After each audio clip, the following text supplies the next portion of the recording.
Još uvijek sam u civilizaciji, okružen betonom i visokim zgradama Bangkoka. Pre nego što napustim grad i krenem ka prašumama severa, želim da posjetim još neka mesta. Jedno od njih je i ova predivna botanička bašta, koja je dom mnogim retkim vrstama leptira. Visoka je 15 metara i pokriva površinu od 1100 kvadrata. A uslovi su ovdje idealni. Bujna tropska vegetacija, paprat, palme, razno divlje cveće, vodopad. Jednom rečju, prava mala prirodna oaza.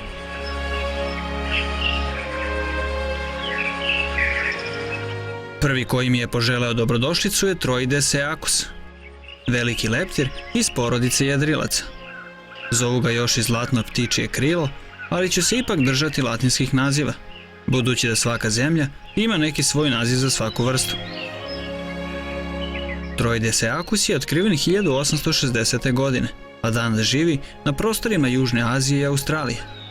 Crne je boje sa prepoznatljivim žutim donjim krilima. Raspon gornjih krila može da bude do 16 cm, s tim što su ženke krupnije od mužjaka. Dok se neko bori sa blagim povetarcem, nekome je vreme za ručak. Mora da je nektar iz ovog cveta jako ukusan. Krećem dalje u potragu. Naravno, nije mi dugo trebalo, jer vrlo brzo pronašao sam jednog od najčudnijih leptira na svetu. Kallima inachus, popularniji kao suvi list.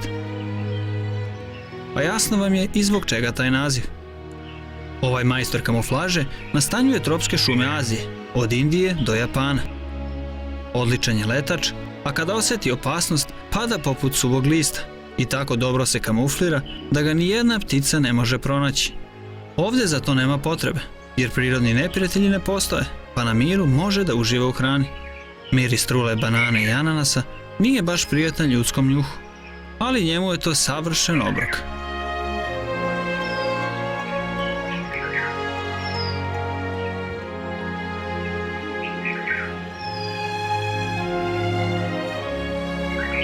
Nedaleko od ovog čuda prirode nailazim na još jednu zanimljivu vrstu. Crn sa 4 bele tufne na krilima. Hippolimnas misipus, široko rasprostranjena vrsta dnevnih leptira, poznatiji kao mimikrije. To je sposobnost pojedinih organizama da stalno ili povremeno prilagođavaju svoj izgled sredini, kako bi se smanjila ugroženost i opasnost po život. Žive širom Azije, Afrike i Australije.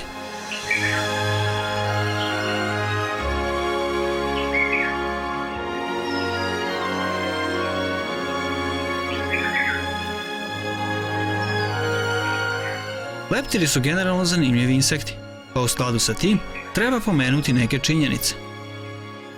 Oni prepoznaju crvenu, zelenu i žutu boju, ali i niz ultraljubičastih boja koje su nevidljive ljudskom oku. Uz to su i kratkovidi, pa ne vide dalje od 3 metra. Ali su zato odlični letači, pa mogu da lete brzinom preko 5 metara u sekundi, samo pod uslovom da im telesna temperatura ne padne ispod 30 stepeni, jer tada ne mogu da lete. Spominju se u mnogim civilizacijama, a najstariji dokaz su egipatske freske sa oslikanim leptirima stare oko 3500 godina. Danas žive svuda, sem na Antarktiku.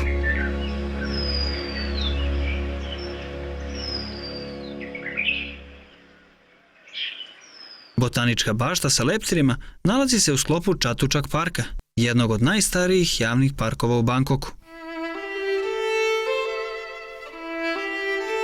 Pored brojnih sadržaja, postoji manje veštačko jezero, pa su u parku ptice redovna pojava.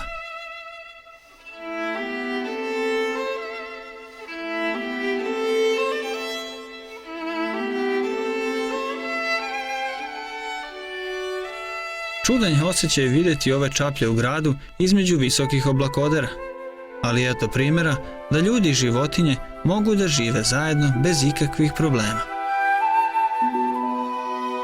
U ovom slučaju i jedni i drugi koriste park. Ljudi za rekreaciju i odmor, a ptice za večitu potragu, za hranu. A čaplje jedino i mogu da hodaju u blizini ovog izvora, budući da je u prečniku oko 10 metara zemljište natopljeno vodom, pa pticama omogućava da se osjećaju kao u močvari, svom prirodnom okruženju. Voda ne privlači samo ptice, već i razne žabe i insekte, što čaplje vešto koriste da napune stomake. Ovo je kineska jezerska čaplja. Da sam došao nekoliko meseci ranije, njeno perje bi bilo drugačije, jer tokom sezone parenja perje ove čaplje je crvene, plave i bele boje. Do tada ima vremena da promeni ovo zimsko perje, ali i nađe partnera, jer je očigledno trenutno sama. Na prvi pogled, ove bele čaplje deluju kao da pripadaju istoj vrsti, ali nije tako. Imamo dve vrste, srednju belu i kinesku čaplju. Sličnosti su pre svega u boji perja i kljuna, s tim što boja kljuna zavisi od sezone i podneblja, pa može biti žut ili crn. Noge su im crne, ali kod kineske prsti su žuti, što predstavlja pored veličine možda i najveću razliku, budući da je srednja bela nešto krupnija. Ovo raskošno perje javlja se samo tokom sezone parenja, ali očigledno joj nije do ljubavi kada je stomak prazan, pa se nada nekom ulovu u jednom od kanala parka.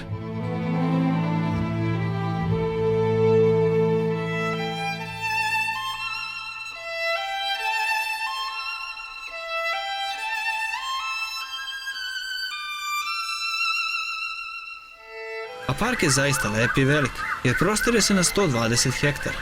U njemu se nalazi preko 2000 biljnih vrsta koje se redovno neguju, a ova improvizovana tropska kiša dobro mi je došla kao osveženje, s obzirom da je danas temperatura čitavih 35.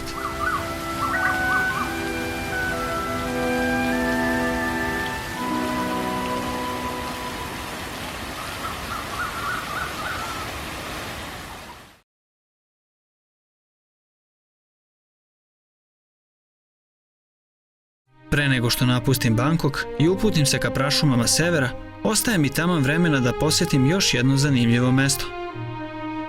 Kuća Jima Thompsona iz 1959.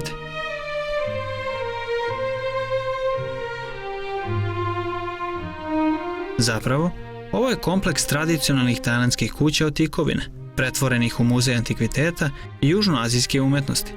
Nekada je pripadao američkom trgovcu Jimu Thompsonu, koji je nakon Drugog svjetskog rata tajlandsku svilu predstavio zapadu. Uz to, bio je i pasionirani kolekcionar umetničkih dela, pa se danas u muzeju mogu vidjeti brojni predmeti koje je sakupljao širom Indokine.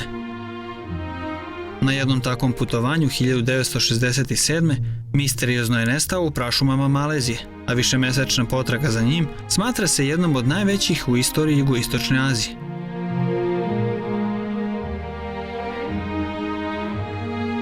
I pored toga, nisu uspjeli da ga pronađu, pa je njegov nestanak ujedno i najveća misterija na ovim prostorima.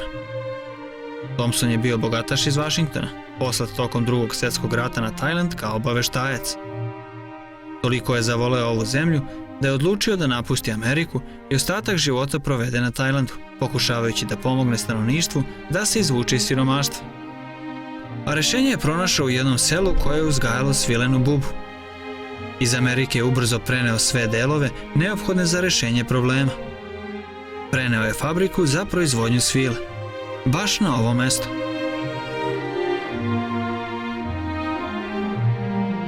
Ona je zamenila stari način obrade, pa je na hiljade tajlandskih porodica izvukao iz bede i siromaštva.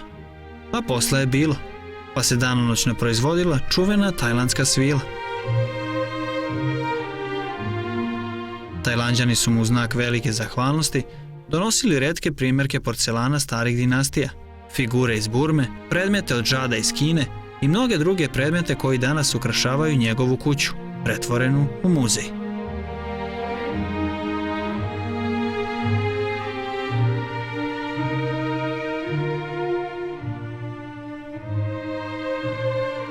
Nažalost, snimanje je zabranjeno. Ali ovde nije. Budući da je gospodin Thompson bio veliki ljubitelj prirode, pretvorio je svoj dom u pravu prirodnu oazu, sa predivnim vrtovima, punim prašumske vegetacije.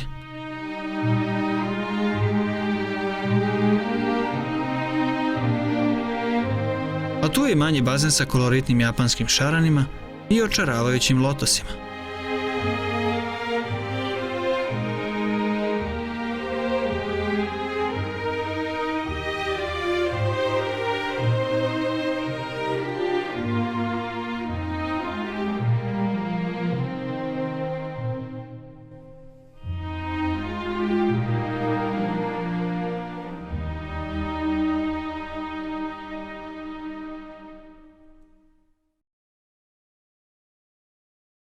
Upoznajte istoriju ponosnog naroda Vijetnama, plovite deltom Mekonga, posjetite farmu krokodila i plutajuće sela.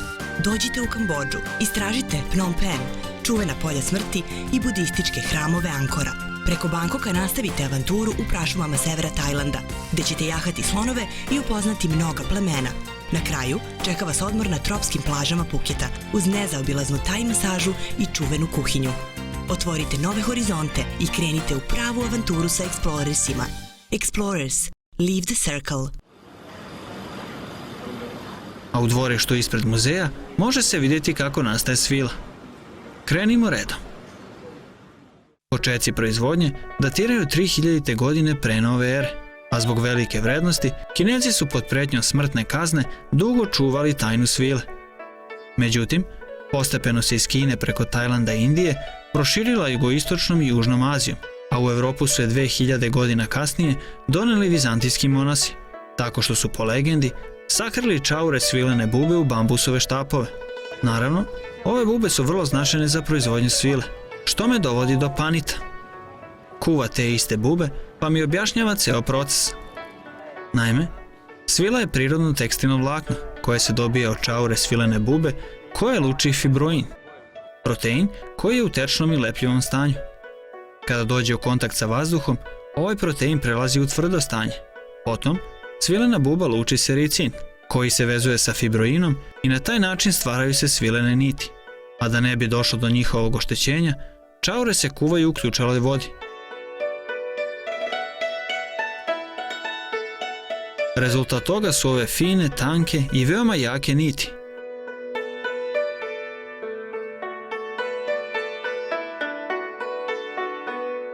I naravno kuvane svilene bube.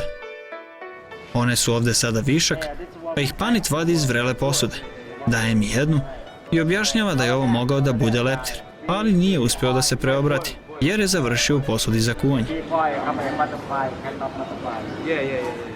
Surovo, ali tako mora, pa svake godine strada 10 milijardi čaura svilene bube.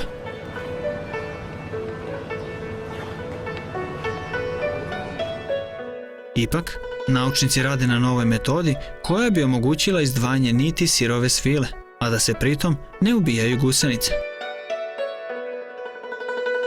Do tada, svila će se proizvoditi kao i prethodnih nekoliko hiljada godina.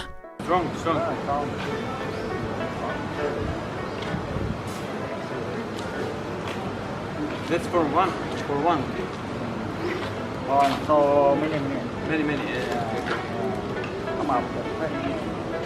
Svilene niti odlikuju se velikom nateznom tvrdoćom, pa su u istim dimenzijama jače od čelika, a uz to imaju i veliku rastezljivost od čak 25%.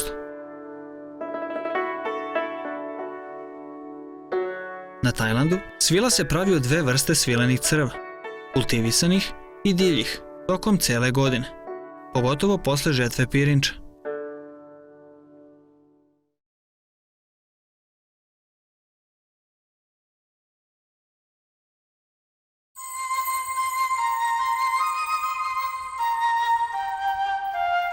Tradicionalno, žene tkaju svilu na ručnom razboju i prenose sa kolena na koleno svojim ćerkama, kao znak zrelosti i spremnosti za brak.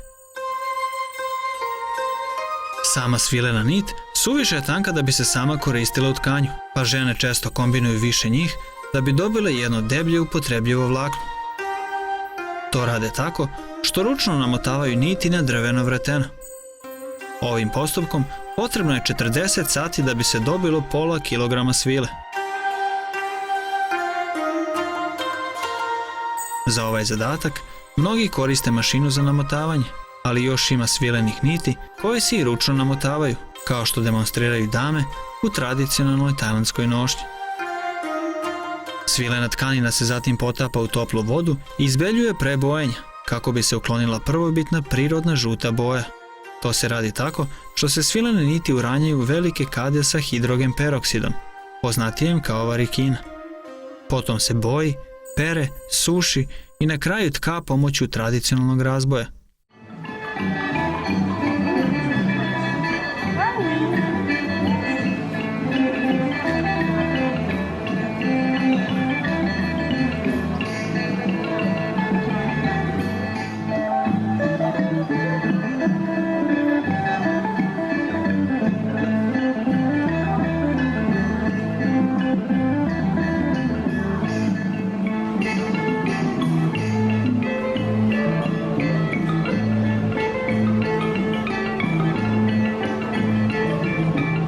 A uz tradicionalni ples ovih nasmenih dama oprašta se od civilizacije i Bangkoka.